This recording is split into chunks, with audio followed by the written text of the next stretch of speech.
asalaamaaleykum yéen ñii di ñu seetaan ci seen chaîne Leral TV leral.net tey nag ñu dellusiwaat ci seen émission femme actuelle femme actuelle comme ni ngeen ko xamee saa su ne dañu dem seeti benn jigéen boo xam ne ndaanaan la ci domaine am jigéen boo xam ne nii ñëpp xàmme nañ ko ràññee nañ ko ci li muy yëngatu ci dëkk bi ñu andi ko teg ko fii mu waxtaan ak nit ñi waxtaan ak surtout les jeunes filles pour inspirer leen ñu jël yoon bu baax. pour tamit partager ay expérience am ak idéologie am ak askan wi suñu consoeur la elle est machallah une ténor dans la communication dans le journalisme mu nekk suñu mën nañ ko sax tuddee suñu mentor muy Jacqueline Fatima Bocoum madame Bocoum ñu ngi lay nuyu di wax nga nuyoo ak askan wi. jërëjëf maa ngi leen di remercier ci invitation bi c'est la première fois ma ñëw Leral TV. ci cadre waxtaan ak njabootu jigéenu Sénégal donc maa ngi koy sant yàlla pare di la gërëm yow mi ma invité donc maa ngi nuyu ñëpp. merci beaucoup comme ni ngeen ko xamee émission femme actuelle dañoo jël suñu émission yëpp viser ko ci sensibilisation sur le corona sensibilisation sur le corona moo waral tey émission bi nekk émission spéciale corona donc dañuy waxtaan tey lépp loo xam ne nii mën nañ koo échanger te mën naa dimbale jigéen ñi nekk ci kër yi ñu gën a fagaru gën a fàggandiku ci feebar bi Jacqueline buñ la laajoon tey corona bi mu commencé ba tey yow lan moo ci sa xalaat lan nga ñuy wax. waaw xam nga defe naa li am tey ci àdduna bi xaw na doy waar ndax defe naa Sénégal bi ñu koy njëkk a dégg ci suñu réew defe naa depuis le 2 mars la suma juumul ñu commencé dégg waxu corona defe naa ñu ne ñeneen ñëpp ñoo ci yem loo xam ne xamoo ko doo ko gis xamoo fu muy jaar defe naa bu accès rek daf lay njëkk a jaaxal donc léegi xëy na ñun avantage bi ñu am ci métier yi ñu nekk xëy na nga am information di nga ko teel a am xam nga teel cee jot c'est après ni ngay seppee ak ni ngay seggee yenn information yi par rapport tey li ñu woy fake news maanaam mooy li nga xamante ni nit ñi dañ koy inventé di jaxase xelu nit ñi par rapport ak information de base yi nga xam ne dafa am ñoo xam ne loolu mooy seen liggéey ñoom ñoo ko yelloo pour joxe ko je pense que tey li xew fii xëy na ci ñun la bees mais beesatul ci àdduna ndax loo xam ne ñëpp xam nañ ni Chine la commencé depuis fin décembre di law taw ba agsi fi tey ba Chine sax commencé alhamdulilah di wàññi ak waa Corée mu des pays européens yi parce que moyens yi bokkuñu donc je pense que tey war nañoo jéem a yee xel yi wax leen ni lii ñëw mu ngi agsi gannaaw yàlla nag ndax moom rek am kàttan waaye nañu bàyyi xel ni jàngoro nit lay sonal daal et que defe naa tey agsi nañu foo xamante ni il faut que de toute manière ñu nekk ci effort de sensibilisation parce que bi may wax ak yow ni ci sa télévision sax laa ko déggee que ministre santé léegi la annoncé 10 cas de plus ñu ngi ci 51 cas donc je pense que loo xamante ni da doon def benn commencé day fukk war nañu commencé je pense que di ci waxtaan sérieusement et puis jàpp ni lu am la daal. En tant que écrivain en tant que communicante lan ngay conseiller tamit sa consoeurs yi nga xam ne elles sont exposées actuellement dégg nañ sànq am na ci ay maisons de presse yoo xam ne nii am nañu ay cas lan nga leen di conseiller malgré leur engagement au devoir citoyen et voilà à leur profession. man je pense que balaa may xalaat sama mbokk journaliste yu jigéen ñi je crois que sama mbokk médecin yu jigéen ñi laay njëkk a xalaat ak sama mbokk infirmière yu jigéen ñi ak femme de salle yu jigéen ñi ak laborantine yu jigéen ñi je pense que ñoom ñoo gën a exposé n'importe qui tey ñu am ci ay jàmbaar yoo xamante dañu takku depuis le début kenn xamu leen ci discrétion bu doy waar di def liggéey boo xamante ni dafa jéggi dayoo léegi nag bu ñu paree ci ñooñu te vraiment ñu ngi leen di delloo njukkal nuñ ko munee di leen seet di seet tamit seen yaram ndax c'est pas parce que ñoom dañuy faj que duñu feebar je pense que journalistes yi dañuy choisir métier boo xamante ni dafay dem ak métier bi risque la daal xam nga day fa mel ni benn soldat rek pour yow nga am jàmm ñoom ñooy dem xeexi bu ñuy def choix boobu au début dañuy xam ne du yomb donc xanaa di leen wax rek ñu gën a góorgóorlu gën a def attention parce que journaliste yu jigéen lañu dëgg la mais aussi ay soxna lañu ay yaay lañu ay doomu jàmbur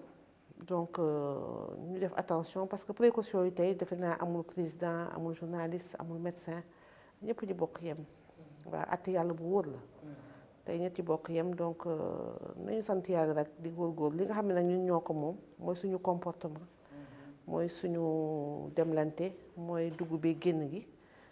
je pense que ci loolu la ñu war a yar suñu bopp léegi jéem a xool ay matuwaay yoo xamante ni bu ñuy def ay comportement yoo xam ne duñu ci gaañ ñeneen ñi te duñu ci gaañ suñu bopp itam je pense que tey foofu la ñu toll te jigéen ñi pour man tey xëy na ñooy vecteurs yu gën a puissant yi parce que bu du woon ci cadre liggéey mën nañ ne xëy na góor yee fa ëpp mais tey ñu ngi ci cadre kër yi de plus en plus te kooku ku fa xam-xam ni wilaaye jigéen yi la donc lu bëri ci seen ndogal lay jaar seen organisation bopp ci ni ñuy doxalee kër gi je pense que ci loolu war nañu vraiment bàyyi xel bu bëri nu ñu nar a organiser wu léegi ndax lépp lu bees la ci suñu bët dañuy jàng rek kenn amu fi science infuse parce que jàngoro bi xamuñu nu muy évoluer donc par rapport ak loolu defe naa laajte na benn mandute bu fort et puis ñu seet aussi ñun en tant que jigéen ni ñu mënee jàppale état ci par suñu mobilisation suñu engagement ak suñu sens de responsabilité ak suñu sens de la famille pour gën a oyofal yéen bi parce que defe naa fi mu ne ñëpp solo nañu te defe naa gisaguñu dara. waaw ci loolu la ñuy dem tey gis nañu Sénégal ñu ngi dem vers le confinement suñu demee ci confinement mooy ku nekk toog sa kër lan ngay xalaat ci jigéen ñi nga xam ne dañ doon xëy di uti lan ngay conseiller jigéen ñi nga xam ne dañoo nar a nekk seen kër tamit dans le domaine jigéen ñoo xam ne c'était des professionnels c'était des bureaucrates qui allaient au boulot tout le temps qui n'avaient même pas le temps de voir leurs enfants. Aujourd'hui, elles se retrouvent avec leurs enfants dans la maison et elles font un travail, peut-être télétravail et tout. Lan nga leen di conseiller mutation sociale bi ñu nar a dund dans les maisons. waaw man en fait xam nga lu tax mënuma leen conseiller parce que li ñuy dund dama koy jàngaleek ñoom ñun tey bu ma jëlee structure bu mel ni APIX ñu ngi jéem a implémenter télétravail parce que ñu ngi commencé bàyyi ci kër yi ay nit ñoo xamante ni xëy na seen présence physique c'est pas obligatoire ci cadre liggéey bi ñu ngi gën a bàyyi ñi nga xam ne ñoom ñooy def création d'entreprise ñoom ñooy jeganteeg sénégalais yi donc lépp rek dañ koy jàng jamono ji je pense que jigéen ñi ku nekk sa kër rek xam nga dañ fa war a doxale lii nag dafa bett ñëpp xam nga defe naa du coobare président de la République wala gouvernement wala qui que ce soit muy téye nit ñi seen kër ndaxte bu doon suñu sago liberté de circulation loolu moo taxoon àdduna di xeex pendant des millénaires pour que nit ñi mën a dem di ñëw donc tey bu amee lu ñu mën a téye loo xam ne mënuñu ko gis encore une fois xamuñu fu ñu jógee xamuñu lu mu ñuy doyee je pense que ñëpp dañuy jàng rek bu ñu demee ci biir kër yi ñu jéem a dalal xel yi et puis continuer li nga xamante ni pour le moment moom la ñu xam mooy raxas sa loxo ak saabu de préférence parce que gel bi comme je dis rek mënul nekk tout le temps saabu bi moo ci ëpp solo d'ailleurs c'est moins cher sax def saabu bi ñëpp di raxasu ci biir kër gi plusieurs fois par jour bu ndox boobu salté nga tuur ko bu ñu buñee bañ def bool sax moo gën comme ça ñu raxasu directement ak satala bi pour pas garder eau yooyu bañ a jegante torop bu ñuy wax su fekkee c'est pas obligatoire bon évidemment yaay bi nàmpal liiram wala ki ko war a fopp loolu moom beneen affaire la mais defe naa ne entre xale ak yaay mun nañu mën a waxtaan comprendre que distanciation bi du pour dara mais ku nekk mën nga nekk porteur sain bañ a xam ne sax yaa ngi yor jàngoro gi parce que mu nekk kenn xamul boo xasee ba dugg ci taxi dugg ci bus dugg ci benn dëkk ñëwaat mënoo xam la nga yor sa biir bu loolu weesoo je pense que ñu def attention ci togg yi ci setaayu kër gi parce que lépp problème mu hygiène la rek ak propreté loolu la ñu àdduna di jàngalaat eau de javel bi xam nga di ménage di génne ruq-ruq yi xam nga xool ndax togg bi set na ndax xale yi set nañu seen loxo et puis li ci des defe naa mooy jéem a am discours bu positif parce que Sénégal dañu ñeme fitna torop buñ leen toppee dañu indi jaxasoo te daf ko jarul jamono ji ndax ba tey yàlla dimbali nañu fa tabaarakallaa tollaguñu foo xamante ni mënaguñu nañu yuuxu new na duñu ñëw parce que yàlla rek xam waaye ci li nga xamante ni mën nañu njort ni xëy na du ñàkk ndax jàngoro bi mooy lawe noonu ñu jiital jigéen ñi ci kër yi c'est clair mais je pense que tey ñëpp ñoo ci war a jàpp parce que jàngoro bi xàmmewul kenn comme ni may wax rek du mag du ndaw du ko ñu ngi wax xale yi mais xale yi commencé nañu jël itam donc bàyyatul kenn donc je pense que il faut que juste jigéen ñi xam seen cër yàgg nañ ko xam sax dañ ko mës a xam mais xëy na ñu gën a doolee góorgóorlu ndax tiitaange bi du ci ñàkk surtout aar xale yi lu ñu mën a def ci biir kër gi xam naa ne c'est pas évident moo li ngay wax ku doon tàmm di uti chaque jour te bu ne ne tëjul sa kër xëy na boo jaaxle di nga génnaat waaye dañ def aussi confiance état Sénégal parce que ñëpp ñu ngi fàttaliku bi président Macky Sall di tere waa wan ñëw fii étudiants yi amul lu mu déggul tey bu ko defoon ñu wëlbatiku ci kawam loolu dafay wane rek di nguur bu ñu ko xasee ba jox suñu mandat pour mu aar réew ci santé publique dafa am tamit lu ñu koy bàyyeel mais mënuloo nekk sa kër doo médecin doo sachant médical xamoo dara yow sa bopp rek ngay demee ak sa xel wala di xool ci internet loo xam ne c'est pas tout le temps évident nga bëgg a jiitu réew mi xam nga ak nguur bi ñu fi teg ci ay décisions. Je pense que le temps des critiques dina ñëw après. bu fekkee ne war na am critique. foofu laa bëgg a ñëw sax en fait tey les femmes qu'on peut appeler les femmes intellectuelles les grandes dames du pays les femmes vraiment qui ont la notoriété qui ont l'accent social bien posé tey lan nga leen mën a wax loo xam ne ça peut les inciter à prendre aussi leur leadership situationniste en main. waaw xam nga sénégalaises yi c'est une très bonne question maa lay ci remercier xam nga sénégalaises yi elles sont connues pour tàmm créer ay chaînes de solidarité yu puissantes que mu jógee ci épargne locale bi ñuy wax tontine ba ci gis naa ko souvent ay rassemblement yoo xam ne ay bol lañ doon échanger bu koor gi ñëwee bon je peux dire femmes yi quand même xam nañu seen besoin ci dëkk bi tàmm nañu ko organiser. Comme je dis encore man duma kenn tey awma benn jugement de valeur bu mu mën a porter ci confinement bi ak condition confinement parce que musuma ko dund. Dina metti effectivement ci ñi nga xamante ni xëy na ndóol bi ci ñoom lañ ko gën a sentir waaye ñàkkuma gëm ni solidarité ak générosité bi ne ci dëkk bi mun na fi créer ay chaîne de solidarité yoo xam ne mosuñu ko fi gis. toog naa démb di wax sama benn xarit ma ne ko dañ fi toll foo xamante ni dañu ñaan yàlla bañ fa àgg chaque fois rek loolu laay jiital ci waxtaan bi mais bu ñu àggee foo xamante ni dañu gis xëy na Sénégal génnee xorom wecci ko poobar dem jëli kimasi wecci ko ceeb parce que bu ñu demee ba jaaxle il faudra que nit ñi recommencer am relation de base te nit mooy garabu nit donc defe naa ak du ñu mënta jaaxle rek dañu jiital d'abord yàlla ci ñaani pour bañ a àgg foofu mais su fekkante ne mënta ñàkk itam ndax yàlla moo ñu gën a xam suñu bopp ñu nangu itam ndogal ba pare li ñu war def ñu def ko pour am problème de conscience bi bañ ko am après nag état bi aussi mënuñu ko jiitu ci ay ndogalam xëy na am na lu mu jàpp loo xam ne xamaguñu ko parce que état bi tamit dafay jàng ci yeneen pays li fa xew donc je pense que effectivement Afrique c'est plus sensible parce que xëy na pauvreté bi fii la ëppee moyens sanitaires yi fii la gën a ñàkk mais man daal am naa njort ni bu ñu àndeek dal rek dinañ permettre état bi trouver ay solutions yoo xam ne xëy na du mën a régler lépp li ci des nag day doon suñu wàll waaw ku denc lu bari mun koo bokk du dëgg ndax foofu la ñuy àgg ndax boo denc loo xamante ni boo ko fekkatul tamit ak nga amatul njëriñ voilà je pense que Sénégal dañuy yaraat seen bopp ci notion de solidarité bi xam ne dañ ci gaaw en termes de théorie mais dañ ko commencé perte waaw bëgg a commencé niroog tamit ñi nga xam ne ñun chaque jour dañ leen di xas mooy tubaab yi mais de plus en plus defe naa ñu ngi di niroog ñoom ci côté boobu donc je pense que dinañ yar suñu bopp ci en tout cas li ñu wax ni moom la ñu gëm wane ay jikko jullit yi ñuy xaar ci ñun jikko doomu nit ñu baax et puis que jigéen ñi aussi di yàgg wax affaire de solidarité aussi mën a wane comme li nga wax ni rek ci poste yéen yàlla teg souvent muy ay poste envergure macha allah ñu mën a jóge ci échelon boobu wàcc ba ci suuf xam nga aussi wane certainement ay comportement yoo xamante ni bu ko jigéen ñi yeneen ñi gisee seen xel war na mën a dal ci njaboot gi ñu voilà bi njabootu jigéen mi nekk Sénégal et que ñëpp am ci yaakaar la ci seen taxawaay ci moment yi. Merci pour la réponse léegi dañuy dem ci wàllu cadre le leadership féminin à pouvoir contourner toute situation difficile dans le monde yow ban aperçu nga amagum sur les actions des femmes à ce niveau à cet instant T parce que man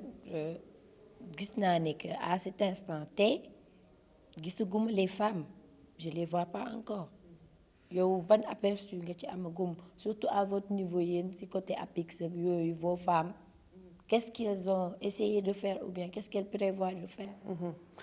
waaw ñun xam nga déjà ñun su ma jëlee kaw APIX rek xëy na ci laa ci mën a wax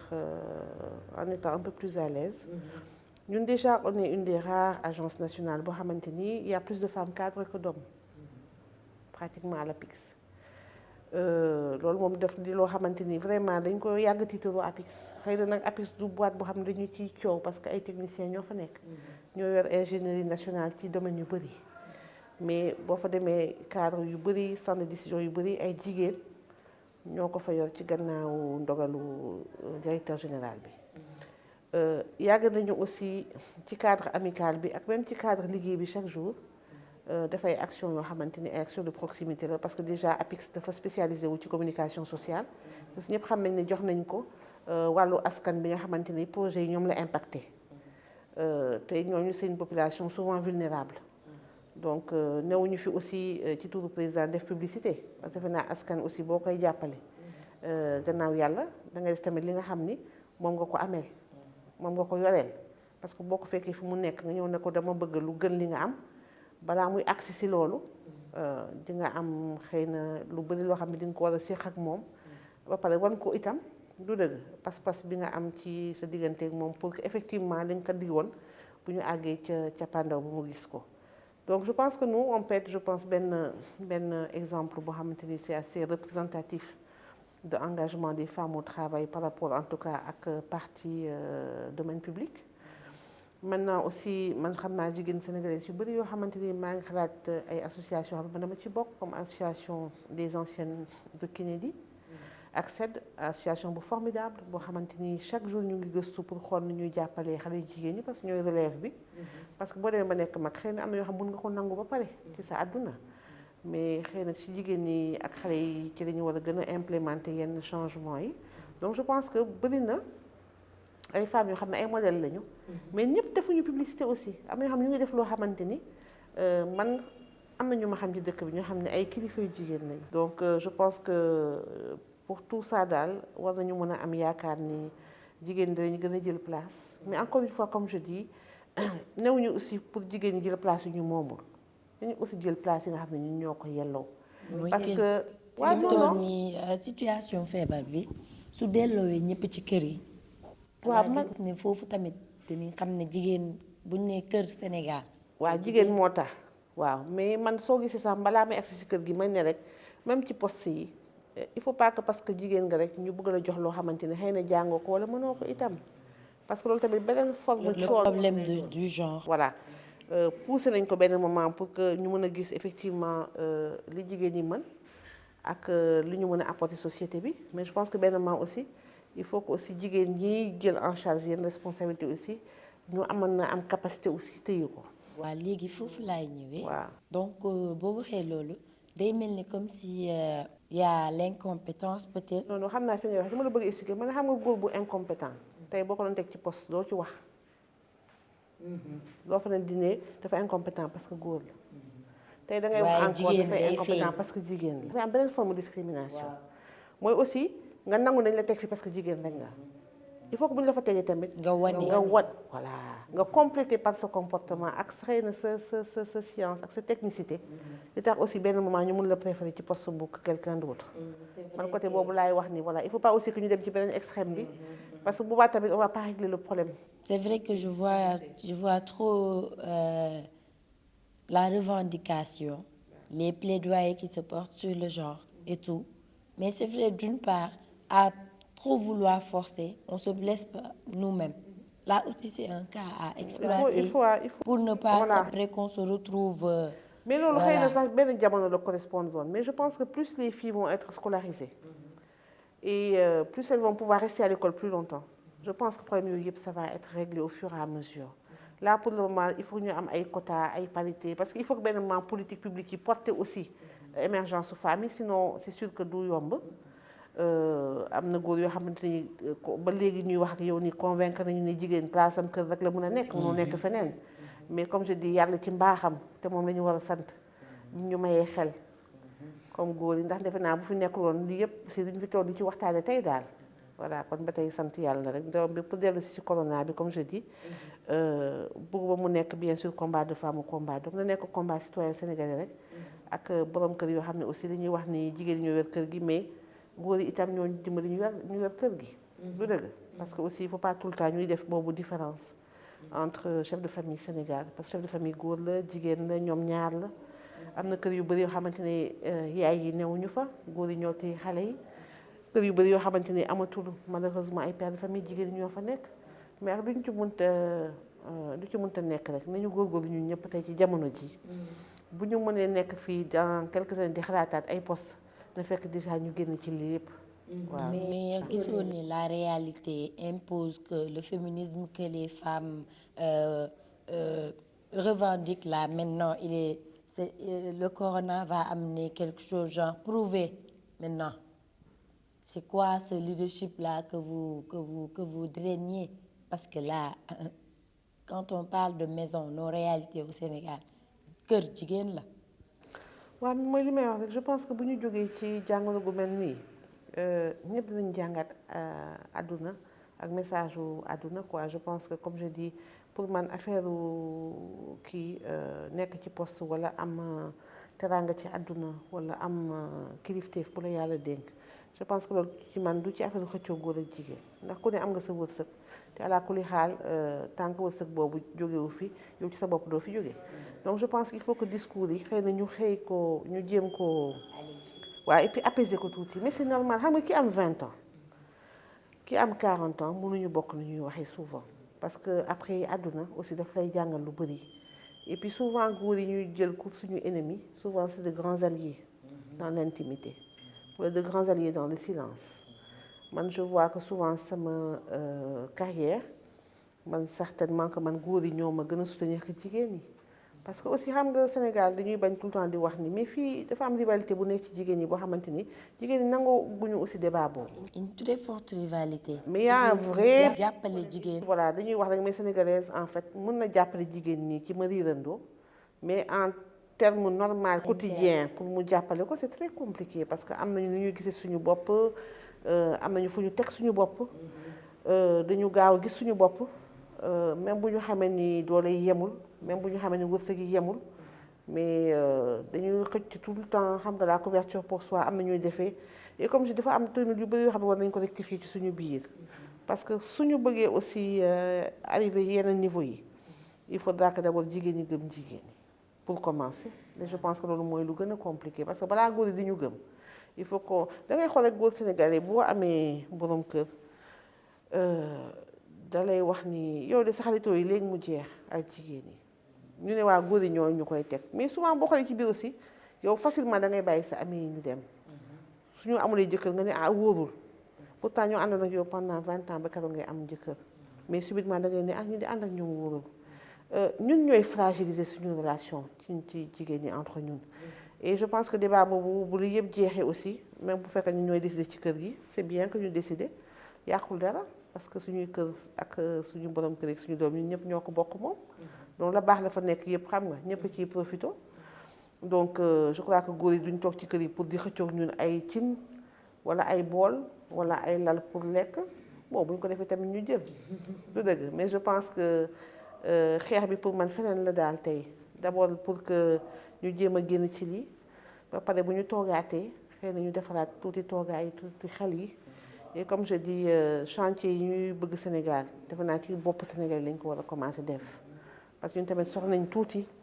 waxaat ak suñu bopp xam nga am lu ñu ëff tuuti waaw xaw a tuuti waaw defaraat tuuti kii quoi mais bon. Les jeunes filles par exemple qui sont un peu partout maintenant dans les réseaux sociaux qui sont en train de s'exprimer ñoom lan nga leen di conseiller en tant que communicante lan nga leen di conseiller avec cette digitalisation cette brute digitalisation que le coronavirus va nous imposer. bon man li ma xalaat rek mooy xam nga conseil Sénégal dafa metti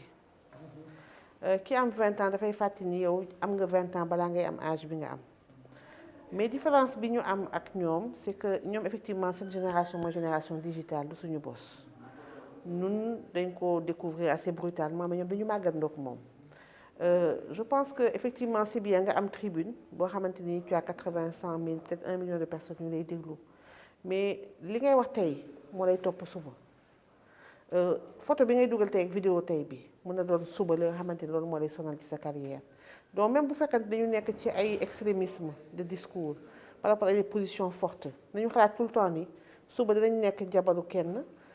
bu ñu gëmul loolu tamit dinañ nekk au moins yaayu kenn d'accord te xëy na suba mën nga ne sama jëkkër lii ak lii mais sama doomu jigéen di nga bëgg mu gën la donc bu ñu dul xeexal leneen nañu xeexal au moins ñi nga xamante ni ñun ñoo leen jur bëgg aussi ñu rawuñu ci àdduna bëgg aussi ñu am lu baax di am jàmm aussi ci seen vie quoi. Donc je pense que pour man côté boobu rek laay waxee mais sinon que ñu mën a exprimer wu même violemment parce que société sénégalaise dafa metti jamono ji gis nga relation yi ñu am ak famille ci société bi agression yi il y a beaucoup de choses qui ne vont pas xëy na bu ñu jógee ci lii yëpp dina nekk vraiment moment boo xamante ni dinañ laaj état quand même mu jël les choses vraiment en main ci domaine boobu parce que ça prend des proportions alarmantes.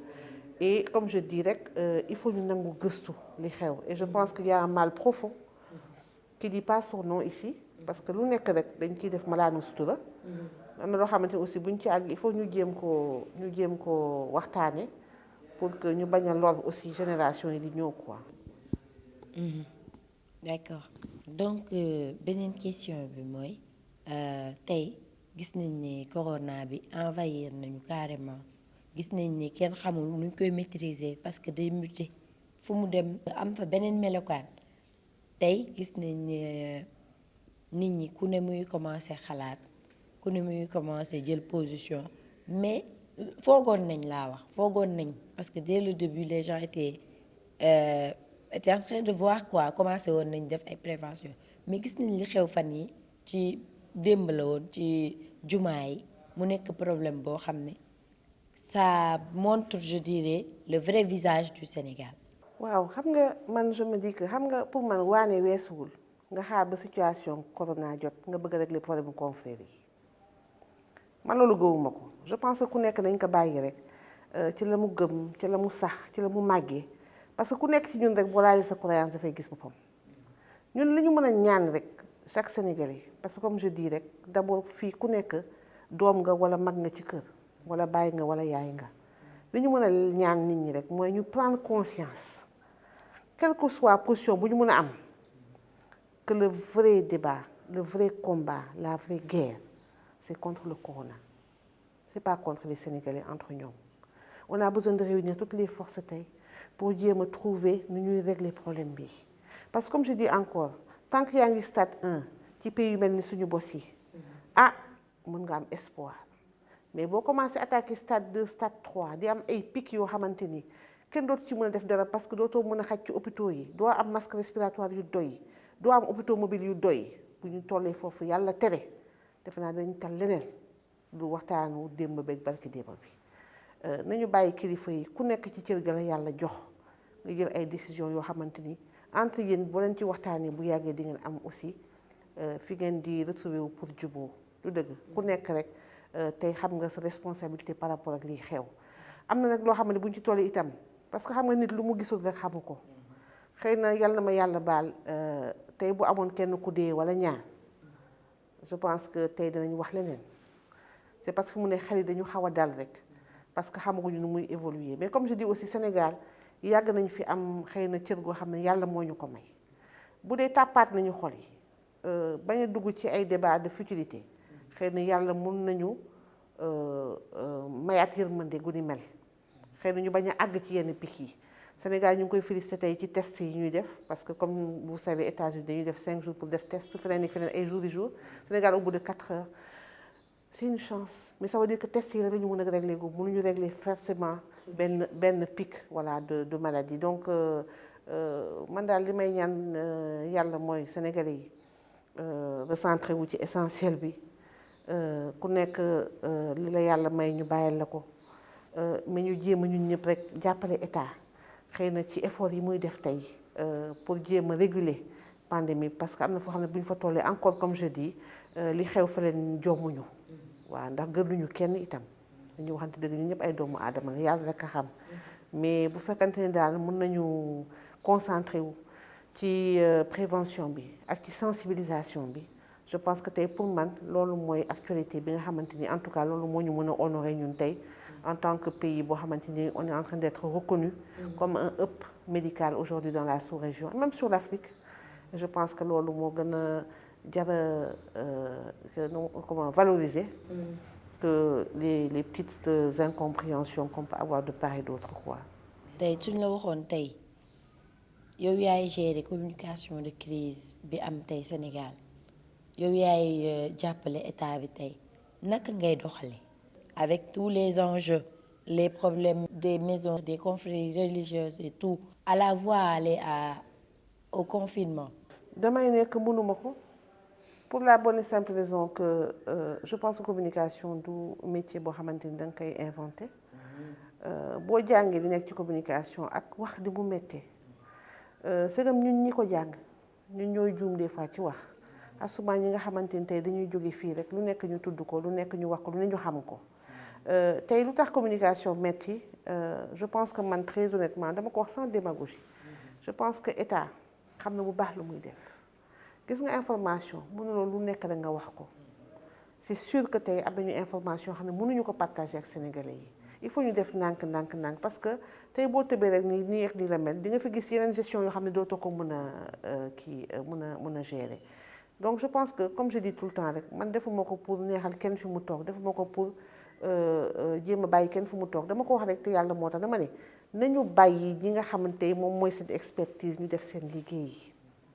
bu ñu demee ba ci biir on aura le temps de tirer les conséquences de ce qui se passe mais man sincèrement depuis le début depuis décision président ci affaire étudiants yi bi ñu commencé di ko yuux ba tey ñëpp ni d'accord nañu que mu jëloon décision imagine tooñ bu ñu ñëwoon tey fii à l'époque lu dëgg depuis décision boobu. il a suffi que benn nit ñëw rek. voilà depuis décision boobu je pense qu'on peut lui faire un minimum confiance en tout cas faire confiance comme je dis encore nit ñi bu ñu waxee institution bu ñu gis ki nekk ci gannaaw institution bi. nañu gis institution bi muy représenté ok nañu def confiance état bi def confiance dispositif bi ñu def en place man comme je dis tey fake news mënatumal dal parce que damay jël bulletin ministère de la santé du Sénégal ak OMS. ak président waxee ma déglu li muy wax. d'ailleurs ça OMS def na communication ba lancer ay réseau de réponse automatique. maintenant li ñu mën a ñaan état bi xëy na mooy xëy na ñu gën a def sensibilisation grand public xëy na utiliser support yi. voilà loolu mën nañ leen ko ñaan parce que amul benn œuvre humaine bu parfaite ñoom tamit dañuy jàng ñun ñuy jàngee di avancer ci virus bi ñun tamit ñoom lañ koy jàngee c'est pas évident et puis ñu bañ a fàtte aussi que ñoom itamit ñoom ay njaboot d'accord di wax ak nit ñoo xamante ni personne n'est à l'abri du virus ni ñuy tiitee ñoom tamit noonu la ñuy jaaxle ba pare ñoom responsabilité ñu am ñun amuñu ko donc man je pense que du ñu jël place su kenn nañu bàyyi ni ñuy def seen liggéey bu ñu amee ay xel ñu leen di xelal ku ne fii mën nga jaar ci benn canal wax ak ñooñu parce que ce sont tous des confrères et des consoeurs ah man balaa may bind di critiquer kenn Sénégal dama lay woo téléphone ma wax ak yow len lii mooy sama xalaat est-ce que mën naa ko dugal ci panier bi boo ko jëlee tamit yóbbu ko l'essentiel mooy mu marché il faut aussi que ñu dellu si waat ci loolu ñëpp mënuñu nekk ministre de la santé ñëpp mënuñu nekk ministre de la communication ñëpp mënuñu toog place su président et puis surtout ñëpp mënuñu nekk médecin man am naa sama benn xaritu rakk bu jigéen boo xam ne médecin colonel la jigéen la bu ma teeloon xam émission moom laa lay indil fii elle est extraordinaire. di ko fi indi te dinaa ko fi indi dinaa la booleeg moom parce que aussi il faut que ñu jàppalante aussi di wane aussi jigéen ñi nga xam ñun xam nañ leen yoo xam ne peut-être médias yi mën na leen bañ a xam mais je pense que situation bi yombut ñoom ñi jànkonteel ak loolu chaque jour wala jël ay décisions c'est pas évident gis nga démb tooguñu avant 20 heures ñu di wax affaire couvre-feu tout a été inventé. fake news kenn xamul fu affaire bi jógee léegi nga dégg confinement doo xam ndax confinement bi ci ban base lañ koy defee xamaguñu fu ñu jëm ak décision yi état bi naka jël nañu def li ñu ñaan ñu def mooy lan raxas leen seen loxo jël leen distance entre les uns et les autres toog leen seen kër le maximum ngeen mën a toog seen kër parce que ni ma lay waxaate rek Chine ak Corée voilà deux exemples forts Chine ils sont passés de 20 cas à 20 000 cas en 3 semaines confinement absolu moo tax jàngoro bi doole bi wàcc ba tey ñu mën a reprendre seen activité. ok Corée defuñu confinement absolu mais dañuy def ay test xam nga yu bëri teel a xool ñi mënoon am kii ak ñi ko amul ñu teel leen prendre en charge. c'est le même principe lu nekk rek tey bu sottee discipline moo ko may nit ñi ak rigueur ak bàyyi ñi nga xamante ni un minimum ñoom ñoo war a jël décision ñu jël ko de manière certes concertée mais aussi de manière souveraine. du dëgg man loolu laa gëm ci réew. en tout cas ñu ngi lay jërëjëfal bu baax ci réponse yi nga wax yëpp ci participation bi nga xam ne c'est une participation productive. ñu lay laaj sa dernier message lan ngay lancer à toute la population et à toutes les femmes en particulier lan nga leen di lancer tey face à cette pandémie